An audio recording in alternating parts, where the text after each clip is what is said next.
Hi guys, it's Keith with Arkenberg Farms. It's first week of May 2020. It's about, I don't know, 85 degrees out here in the high tunnel today because you can't see the strings next to me. It happens to be tomato time. So let me show you how I plant my tomatoes for 2020.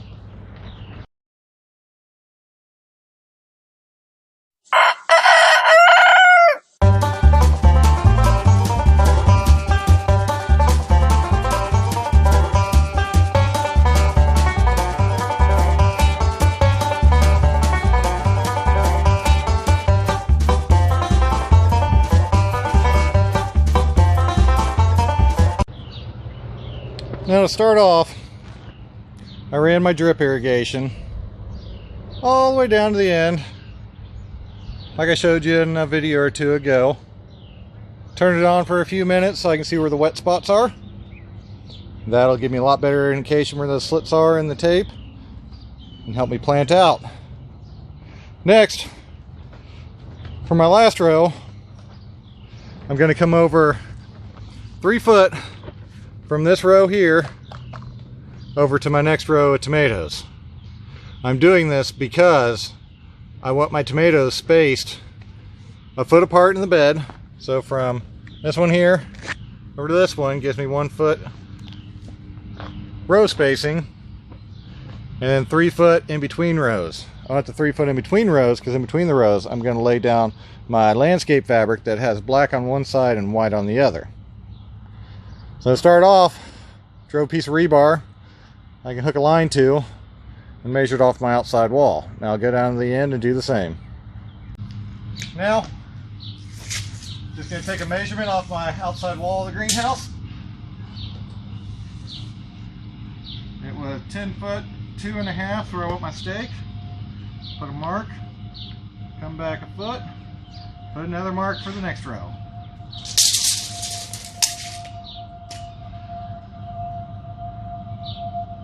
I set my stake and angle back, drive her in.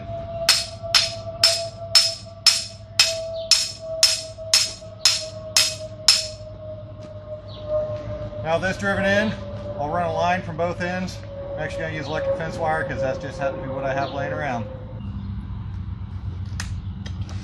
Now I've got my line up. This will give me something to mark my row with. I'm going to go on the inside of it, and the next one I'll go on the outside of it. The reason I'm doing that is to provide the 3 foot in the walk path and a foot in between each. Here's my secret weapon for planting. I've got a bulb planter. This is, well, I don't have a tape measure near me. I believe it's 3 inches around. It's about 12, 14 inches deep. Hooking on a regular power drill. I have added an extension on this so you can stand up while you're doing it. But for this, I'm just going to show you the way it is. So my tomato spacing in row is going to be on 16 inches. And the reason I'm doing that is because my drip tape for the drip irrigation I've set up here has emitters spaced every 8 inches. I'd like to go down to 12, but instead I want to put one next to each emitter. So every other emitter, I put a tomato in. On the next row over, I stagger it. So the emitter I skipped here will have a tomato over here. That way it'll allow them more space in between each tomato when I trellis. So here we go.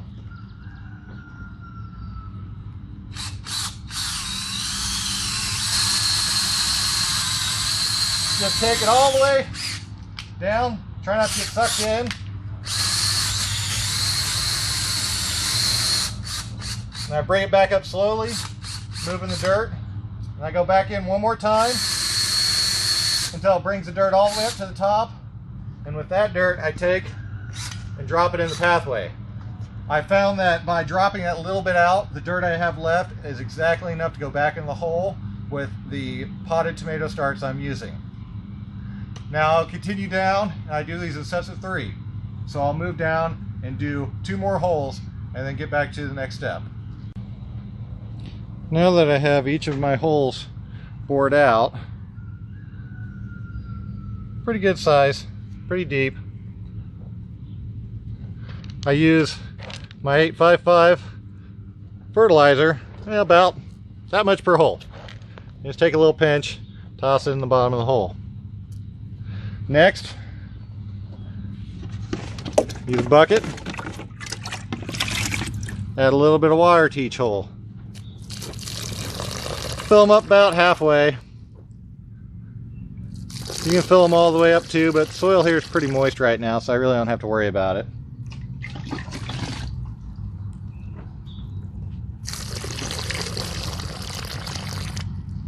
Now, I'll let those 3 holes sit. The water will soak into the ground, and I'll continue on and drill the next 3 holes. By the time I get the next 3 holes drilled, I'll be able to drop the tomato plants in these holes. In case you haven't noticed, I'm interplanting this. We just took this cut of leaf lettuce here 2 days ago. So I'm going to interplant the tomatoes in the row with it still in. If I ever run into a head, I'll just yank it. I mean, right now it's working pretty good. I'm in between the rows. But if it happens, I'll just yank it out. And see, that quick, that one already drained out. So I'm going to get to drilling more holes. Now here's my tomato starts. They're about 2 foot tall. Growing them in 8-inch tree pots that are 3 by 3. That way they have a really large root system on them. Planted these back in, let's see, 60 days ago. I planted them in 200 cell flats. 30 days after that, I potted them up into these flats up to the neck. Preferably when I plant tomatoes, I'd prefer to plant it this deep, but I'd have to have a hole that deep, and I don't, and I'm not going to dig a hole that deep. So I'm just going to plant them as deep as I can get them. Most people go through before they plant their tomato plants deep, and they'll go through and just pinch the leaves off by hand. I found another way to where you don't have to. I've seen other farmers do this. What you do, they're a little dry, but not bad. Drop your tomato plant in the hole, push it down all the way to the bottom. Any leaf below the surface, bury it. If it's coming up above the surface, you can pinch it off. And if they're going to fall down onto the crop surrounding it, I pinch them. These other ones I'll probably leave here for now. And then just bring the dirt back in the hole. Give it a good pack. That way it helps support the plant until I get the trellis up. Then clean off the top of my drip tape, because I like it to look that way. Then I'll just continue my way down the row planting these. After I get them all planted, I'll work on starting to get the trellis line on them. Well, I got the rest of my tomato plants in last night. There's about 64 of them. Some of them look a little sad, a little fallen over, but you would be too if you're ripped from your pot and crammed down a hole. But for next, we'll go through and show you how I'm trellising them this year. We're doing single line up to the top. Now for my trellising system, where I ran into my header across my door, put in hook eyes, ran, I think it was 14 gauge electric fence wire over to each purlin, and did 2 wraps around it and continued to the next one. I continued that all the way across the greenhouse from end to end, where I didn't have anything to hook into. Screwed a 2x4 in and just tied off directly to it with my wire. There's a better shot. Did 2 wraps around it and twisted it around tight. Same thing, went all the way to the other end, double wrapped around each purlin all the way down. So with those up, the next thing to do, start wrapping my tomahawks. Now these are tomahawks. I got these from Berry Hill Irrigation. Come in bundles of 25. Here's what they look like individually. I am winding them with They call it tomato trellis line. Just, I think it's 4-pound box. I don't know, about that thickness. I found to get about 35 feet-ish on there, and you make 26 winds on the tomahawk. Okay, to wind these tomahawks, I take into the line, do a double knot, simple square knot in the end,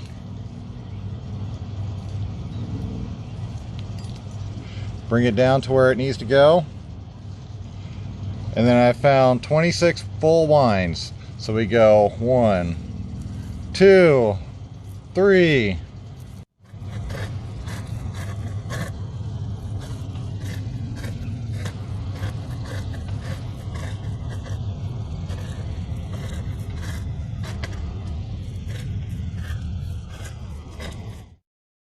I think that was 26. And when you get to the end, 1, 2, 3 winds. That'll keep it in place till I need to use it.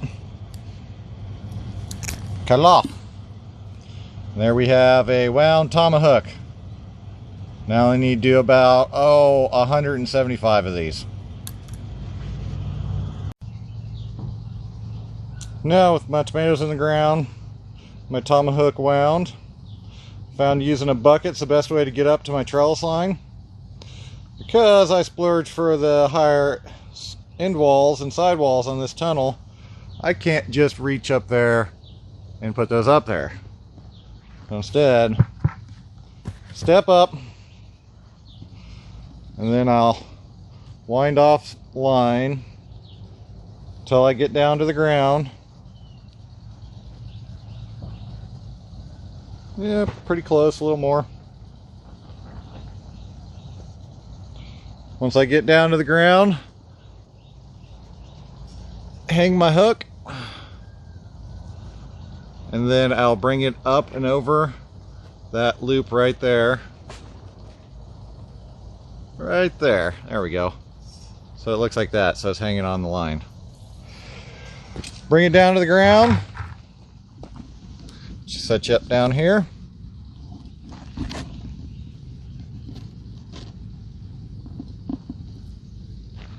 I'll go through, remove any suckers from the tomato plant, which this one doesn't have any. Bring my line down to the ground where it's going to be at. Take up a little slack, and then tie a single knot in the loop. Now I just use one of my landscape staples, staple it down back away from the base of the plant, and then begin to wind the plant around it. Try to do it one wind per growth node, and I'll just leave it there just like that. I'll go through and get the rest of these trellised up, and here in a couple of weeks I'll start pruning and getting them to go. Well, stay tuned. I'll show you the leaning and lowering and keep you updated through the season of what's going on here in the high tunnel with the tomatoes and the cucumbers, which are back behind me. Do them just about exactly the same way, except a little different, not much, but well, hope you all like what you saw today. If you did, don't forget to like and subscribe. Thank y'all. Have a good day.